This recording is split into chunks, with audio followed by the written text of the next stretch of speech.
اور کوئی دوسرا شخص اس کو دیکھ بھی رہا ہو اور وہ اس کو مطلع کرے یا نہ کرے کہ تیرا روزہ ہے، اس کے بارے میں شریعت کا کیا حکم؟ کہتے تو لوگ ایسے ہی ہیں کہ نہیں بتانا چاہیے، سیر ہو کر کھا رہا ہے،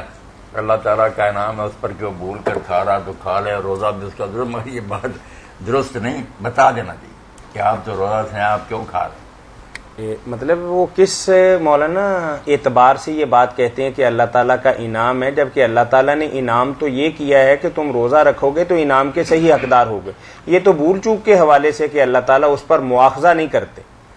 بھول چوک کے بارے میں آپ نے فرمایا تھا نا کہ جب بھول چوک سے کھا رہے تو اللہ نے اس کو کھلایا ہے، روزہ اس قدر سے، وہ الفاظ سے نا اس سے سمجھ لیا کہ کھا رہا تو کھانے دو، اللہ کا فضل ہے، یہ آپ گڑ لی نا بات، وہ تو الگ بات ہے کہ جب تک اسے پتہ نہیں تھا یا کسی نے نہیں بتلایا تھا، چلو جو کھلا دیا اللہ نے کھلا دیا،